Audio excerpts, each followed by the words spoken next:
The Ulteme class are the ultimate beasts of the offshore world. 32-metre long trimarans built out of pure carbon fibre, they are the fastest offshore machines on the planet. Travelling at 30 or 40 knots, they are absolute weapons offshore. But they're not without their problems. Last year saw two of them break up in the route de Rhum. Gitana lost a huge section of their starboard bow and Banque Populaire broke up and capsized. But this year, 4 of them are doing a gigantic figure-of-8 race around the Atlantic. They started in Brest and headed for their first turn point off Rio de Janeiro in Brazil, and then headed for another turn point off Cape Town before returning north back up through the Atlantic to the finish. The start saw some really tough conditions where throttling back was the key to success. After that, their foots went flat to the floor as they scorched south down towards Rio. But these giant 100-foot trimarans aren't being sailed by a full crew, they're being sailed double-handed, with a media man there to record the action every step of the way. And there's some great footage coming back. Here's a sample of what's been going on so far. As the big day approached, bad weather in the Atlantic forced the organisers to postpone the start of the 14,000-mile race. And after a delay of 2 days, it was finally time to slip lines, as the 4 boats, Sedebo, Massif, Gitana and Actual Leader, set out for the start.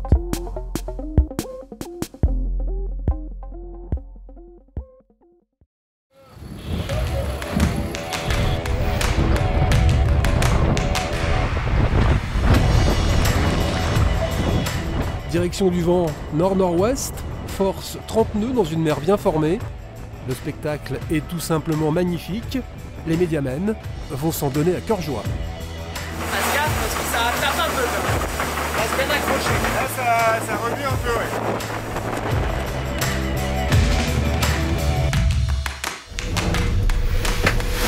Au pointage de 20 h, le trimaran Massif était en tête de Brest Atlantique, suivi à 4000 par le Maxi Edmond Rothschild et Sodebo Ultime 3 à 24 000.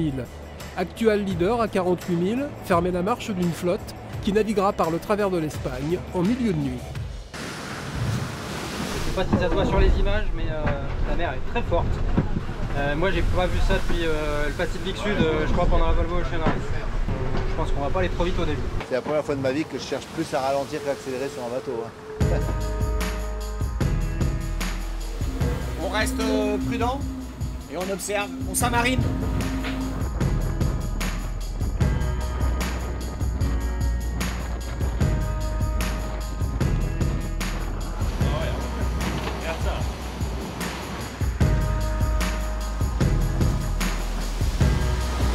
On a réussi à trouver le bon compromis vitesse et préservation du bateau.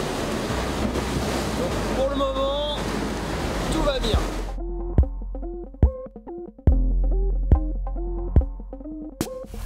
On savait que ça allait être tonique et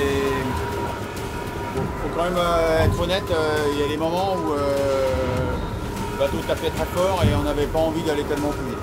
On est content d'avoir navigué comme on a navigué et d'avoir résultat d'être là où on est en parfait état de marche, ou presque. Je me suis abîmé l'œil tout à l'heure en faisant une manœuvre à l'avant et à 40 nœuds, faut être bien accroché. Regardez-moi ça. Ça fait peur. Je veux pas y aller. Non, on a fait demi-tour. C'est là-bas. Au soleil. Et ça va donner beaucoup de vent, tu penses? On va voir dans pas longtemps.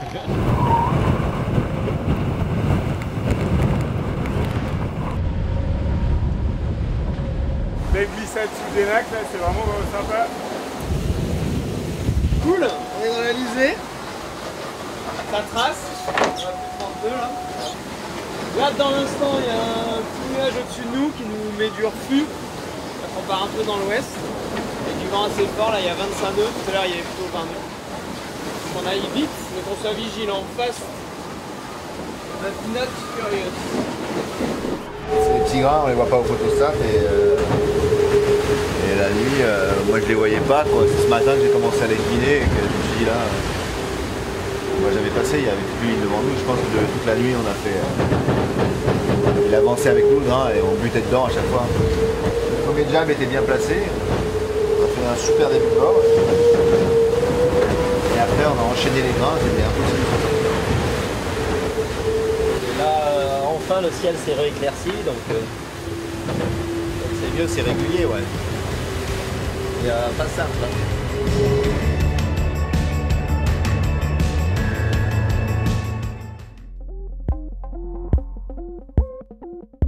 Pas mal, non? Il y a un 4. Ça commence avec un chiffre à 4 en haut à gauche, là. Ça veut dire que ça va être... C'est la lisée. La lisée, c'est un peu perturbé des fois. La mer étant correcte, ça permet d'aller vite.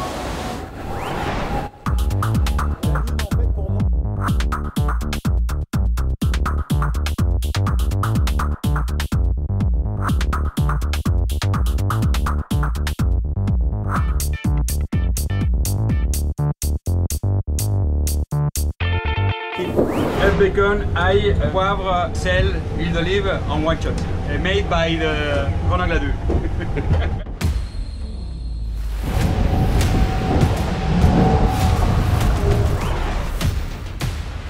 On approche du poteau noir, c'est la zone de transition entre l'hémisphère nord et l'hémisphère sud. C'est toujours un sujet délicat et en plus c'est une zone qui peut être dangereuse parce qu'il y a des gros grains violents. Alors aujourd'hui, le poteau noir. Oh, voilà, chapalin. C'est un endroit, tu vois, sur l'image où il y a des gros nuages. Plus ils sont hauts en altitude, plus c'est rouge foncé. Et plus les rafales peuvent être violentes dessous. Ah, là, il y a un gros grain devant. On voit bien le cône de pluie, là, donc ça veut dire qu'il y a du vent assez fort qui a expulsé du grain. Il faut bien anticiper le changement de voile et puis la trajectoire par rapport à ce grain-là. Ça vient fort avec la pluie, faire gaffe. Okay. C'est hyper fort, ça arrive. Engagez-les, on prend. Ouais.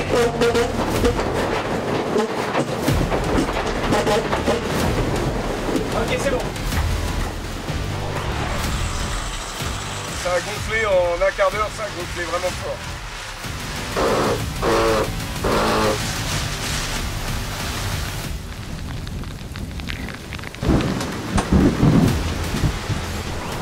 C'est pas un poteau noir simple, c'est sûr, et puis je croise les doigts pour les 2-3 prochaines heures avant de toucher le vent établi de sud-est et accélérer dedans. Et la pluie s'arrêta. Et je suis dans la merde.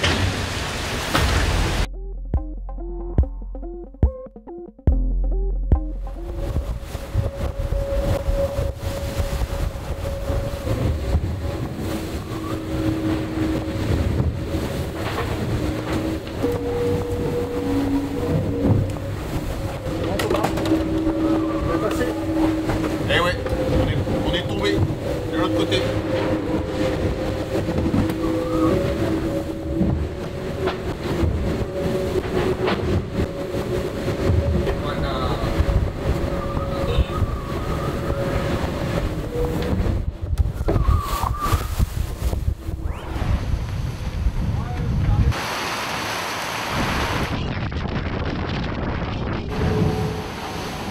Ça va durer longtemps.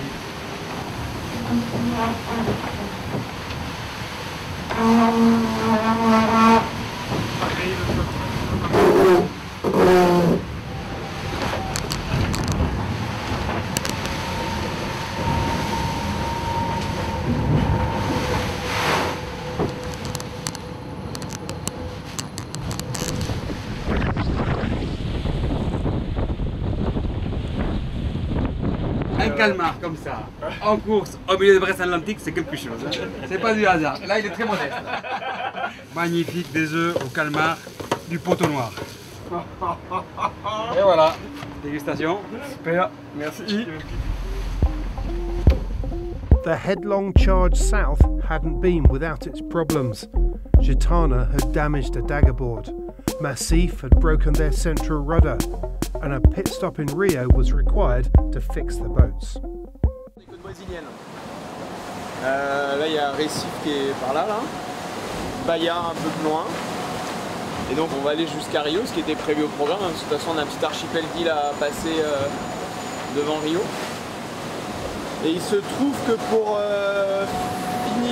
préparer le safran, on a récupéré un safran de sper, tout va bien, je croise les doigts, devrait arriver à Rio un petit peu avant nous, à savoir mercredi matin.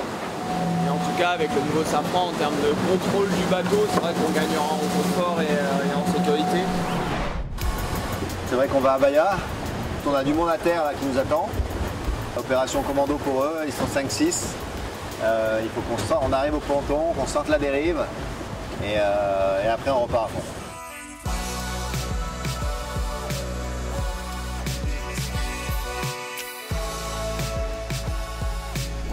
Donc la fin se fait au portant pour arriver à Rio de Janeiro avec pas mal de vent, 20-25 nœuds de vent d'est. Après on part au près débridé dans du vent très fort, au nord de l'anticyclone de Sainte-Hélène qui est parti très sud. Et donc les conditions pour traverser l'Atlantique Sud s'annoncent rudes, compliquées et on va en baver juin.